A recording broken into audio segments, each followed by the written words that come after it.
Check it out now, y'all. nanoHUB-U, online instruction. Hello, and welcome to lecture 1.2 of nanoHUB-U's course on organic electronic devices. In our first lecture, we talked a lot about the molecular properties of organic electronic materials, and today we'll talk about how we want to synthesize a certain class of materials known as poly-3-alkylthiophene.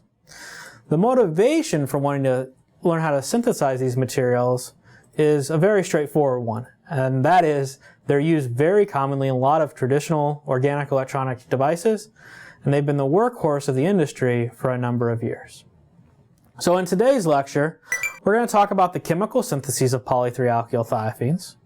We'll go over in detail something that I'll call the Grignard metathesis or GRIM reaction mechanism, as it's produced quite a few different poly-3-alkylthiophene throughout the time. And we'll talk about how the regioregularity of any kind of organic semiconducting material impacts its charge transportability.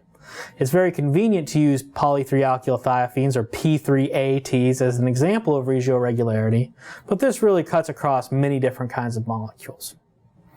After today's lecture, what I hope we'll be able to do is recall and transcribe at least 3 different reaction mechanisms associated with the synthesis of P3ATs.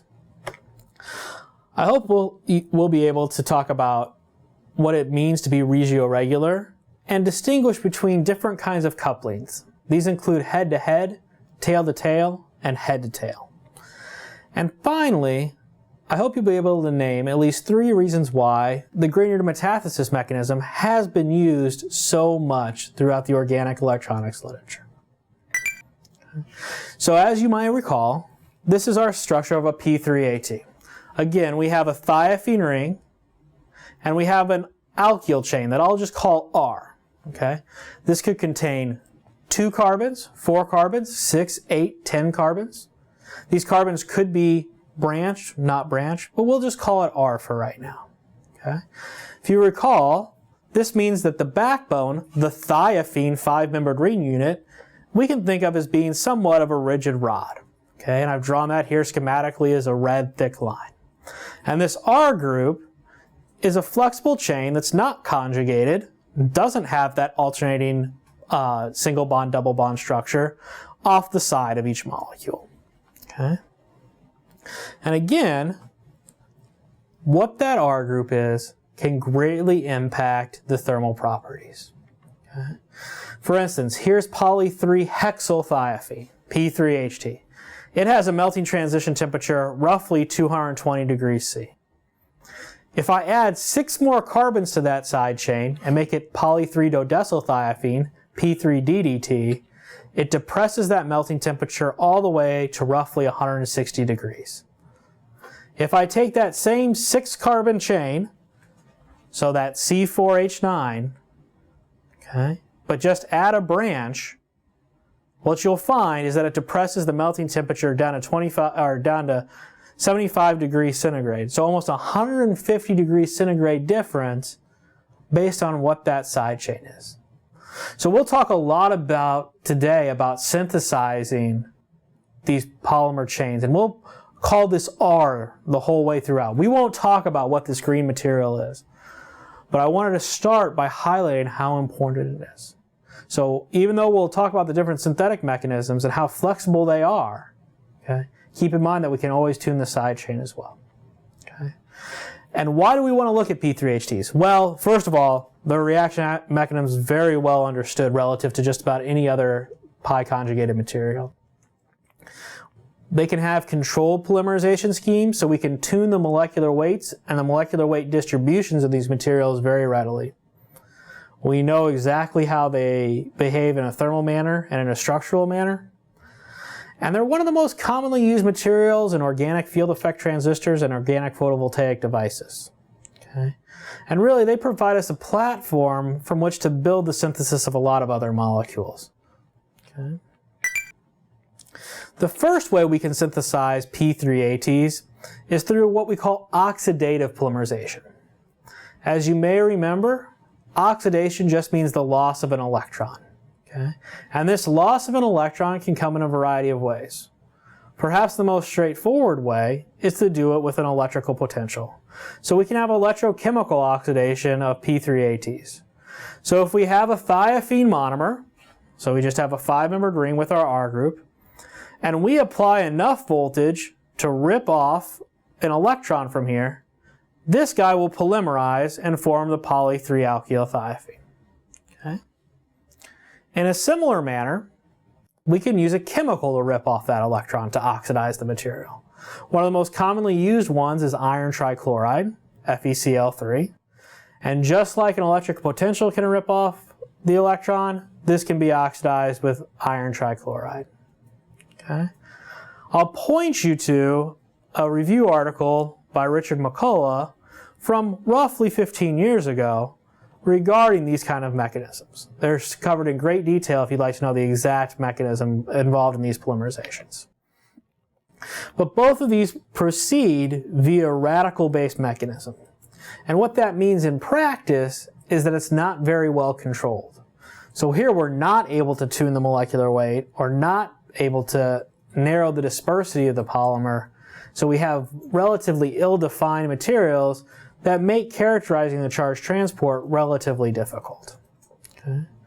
Some notes about this reaction are the fact that we are in good shape with the fact that the monomer doesn't require any kind of substitution. We'll see here in just a second that a lot of other polymerization schemes require something like a bromine group to come off the side.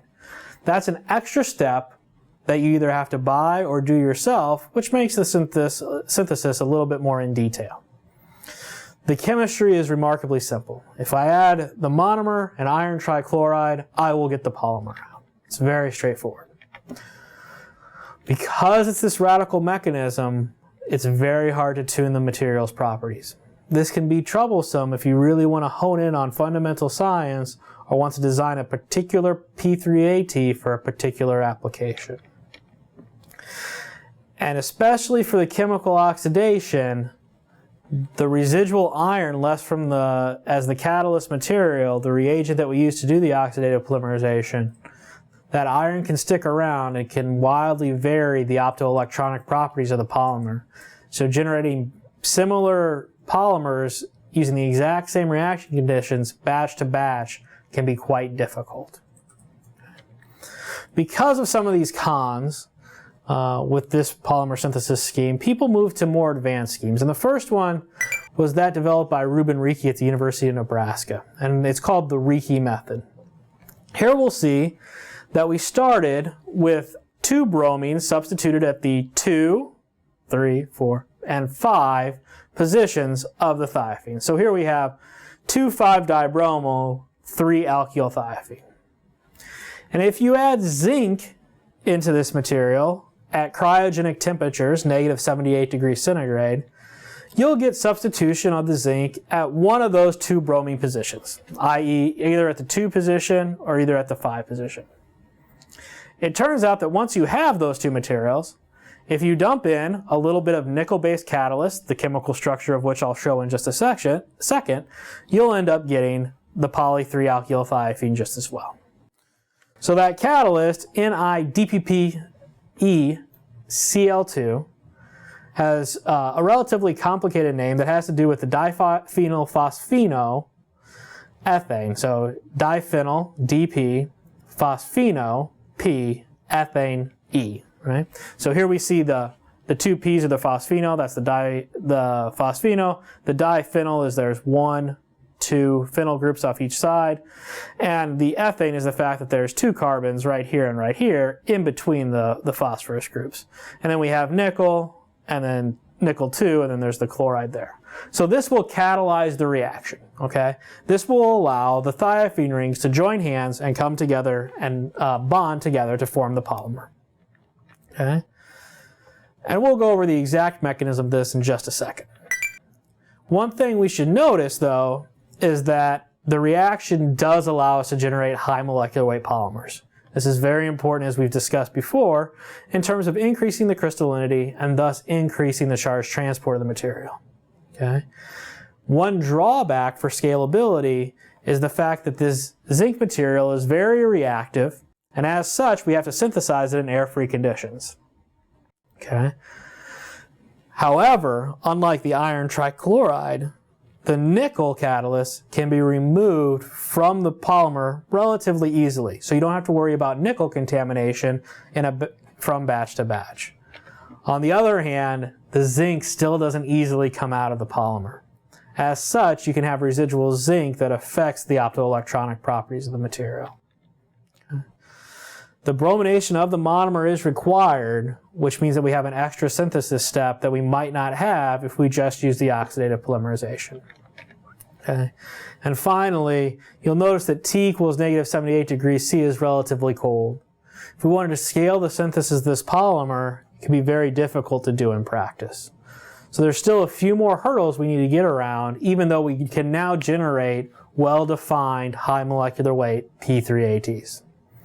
And the way that we got around that was through the work of Richard McCullough and his team. Okay. And this is called the Grignard Metathesis or GRIM mechanism. So you see, just like in the Rieke method, we start out with dibromo 3-alkyl thiophene. Instead of adding zinc, we add a Grignard reagent. Okay? So a Grignard reagent is just something that has a functional group like MgCl. Okay? And when we add this to the reaction, okay, we'll almost 100%, although there is a little bit of this minor product, put the MgCl at the 5 position. And the reason this occurs is because the big bulky tert-butyl group right here doesn't let this guy get into the 2 position because it gets tangled up with the alkyl thiophene right here. So we have mostly this guy. Okay, and we're going to add in another nickel catalyst. Okay, we're going to add in nickel DPPP-Cl2. Okay, so we're going to change it from an ethane group to a propane group. That's the E to the P transition. Okay, but when we do that, we can polymerize just like we did for the Rieke mechanism. Okay, and when we do that, we're able to generate high molecular weight polymers again. So why is this better? How is this different than the Rieke mechanism? Okay. One big thing is that it allows us to keep that high molecular weight polymer, but we still have to keep our air-free conditions. And that's because the Grignard reagent is very easily quenched based on oxygen or water. Okay? But now, both the nickel catalyst and the Grignard reagent, we can take away from the polymer. So when we're looking at these materials, we don't have to worry about trace metals affecting the microstructure and the electronic properties of our final product. This lets us have much better batch-to-batch reproducibility. And that really helps us hone in on how we want to use these materials in organic electronic devices. Okay. You'll note that now we're operating at temperatures that are very common to use both on the lab scale and on the commercial scale, where we're just slightly heating at 80 degrees centigrade as opposed to being at negative 78 degrees centigrade. We do still have to brominate our material, but what we'll see here is that not only do we have control over the molecular weight, we not only have control over what this R group is, but we also have control of what comes off the end of these. And that lets us use these materials in a variety of applications. Okay? The mechanism of this reaction is very cool. Okay? So we'll start by having 2 of these thiophene units. Okay? In the simplest case, we'll have 2 of these thiophene units. We'll make that major product 2 times. Okay? And then we'll have our nickel guy in there. So this is DPPCl2. And what will happen here is that nickel will insert. It will grab the MgCl from this side, and it'll find a partner, and it'll grab it like this. So my left hand here is the 1 thiophene repeat unit, and my right hand is the other thiophene repeat unit, and it's grabbing on and going to couple those guys together. So it's going to tie them together and then leave itself. And what does that do? It leaves it with 2 thiophene units stuck together and a bromine on each side. Okay? That nickel can jump in and grab that bromine again, and grab 1 bromine, and grab 1 MgCl unit, and it can tie it together. And now I have 3. Okay? And now that I have 3, I can do that over and over and over again, and just keep going, and I can get that polymer because it's really just a lot of those repeat units stuck together. Okay? So now we can go all the way from monomers to polymers with this just grabbing and inserting mechanism. Okay? We'll note, and this will become important in just a second, that this mechanism dictates that we have at least one tail-to-tail linkage. Okay? And that means that the R group is as far away from possible on this guy as it could be from this guy. So that's tail-to-tail. The other thing we'll note is that that nickel is going to keep reinserting over and over again. So it's going to be in the polymer, out of the polymer. That's called reinsertion. So we'll see that quite a few times throughout the synthesis of different materials in this course. Okay. When we talk about regioregularity, okay, we'll talk about looking at two specific what we call dyads. Okay? And a dyad is just one repeat unit next to the other repeat unit. Okay, this guy will have another, he'll be part of another dyad because there'll be another repeat unit here. And this guy will be part of another dyad because there'll be another repeat unit here. But if I look at this one individual dyad, okay, I see that the R group on this guy is right next to the carbon that's bonded to the next repeat unit. Okay? So this is the head, this is the leading edge, this is the head of this repeat unit. So this is head, and this guy is now far away from this guy. So this is the tail. So this is called head-to-tail coupling. Alternatively, I could call this tail-to-head coupling. So head-to-tail and tail-to-head look exactly the same when you draw them. Okay? So one might ask, okay, what would happen if I went ahead and moved this R group, I kept that R group the same, and I moved this R group from here to here. Okay? Now it's right next to that chain right there. Okay? It's next to the next repeat unit. So what would someone call that? Okay? And what we call that is we call that head-to-head, because now this is the head of this guy because it's next to this repeat unit, and this is the head of this guy because it's next to this thiophene ring. Okay? Alternatively, we can also think about tail-to-tail, and that's when the repeat units are far away from each other as possible. Okay? So we have head-to-tail, head-to-head, and tail-to-tail. Why does any of this matter? Okay? Well, if we think about it, crystals like order. Okay? And the more ordered we can make our materials, the more likely they are to crystallize. So if I think about this head-to-tail linkage, that means that the R group is going to alternate from one side to the next over and over again. Okay? That's a regular structure, right? That's going to increase our crystallinity. Okay? If we go tail-to-tail or head-to-head, we're going to have breaks in our order, right? So now there's nothing in between here, and these are too far apart. So the more head-to-tail repeat units I can get, the more crystallinity I'll probably have in the material. When we have all head-to-tail repeat units, we call that 100% regioregular. That's the extreme case. If I have a mixture of 1/4 tail-to-tail, 1/4 head-to-head, 1/4 head-to-tail, and 1/4 tail-to-head, that's about as mixed up as I could be. That's not very well structured. Those materials generally tend to be amorphous, and we call those regio-random or regio-irregular. Okay? So we'll call it regio-regular if it has a lot of head-to-tail coupling, greater than 90%, and regio-random if all those are about 25% each. Okay? The last thing we'd like to talk about here is the idea that not only can we synthesize these materials to be head-to-head coupled, but we can also see what the end group is. So not only do we control what the 3-alkyl group is, but we can control what comes off the end of each polymer chain. And if we do that, we can actually make other polymers from the end. Okay? And if we make other polymers from the end, for reasons we'll get into later in later lectures, what we'll find is we can actually control the nanostructure of organic electronic devices.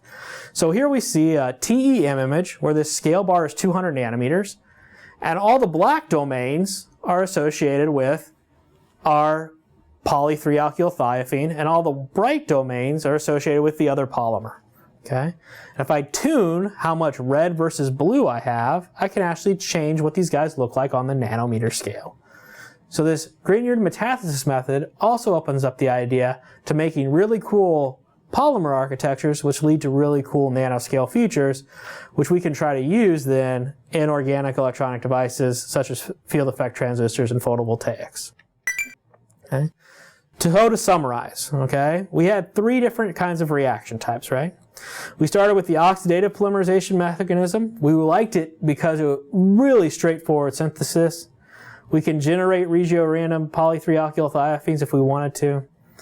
And we can also grow it off the surface of a metal when we apply an electric potential. Okay. The limitations we run across is that we can't control the molecular weight or the molecular weight distributions very well. Okay. We can't control that in-group like we just showed on the last slide, and it's really difficult to purify the final product and get rid of that iron. Okay. We went to the Rieke method, and that eliminated a lot of these problems. It let us create high molecular weight polymers with narrow dispersities, and it let us tune the regioregularity as well. Okay, we had to use an air-free environment. It didn't let us tune that in-group of the polymer, and we still had trouble removing the zinc from the end polymer mixture.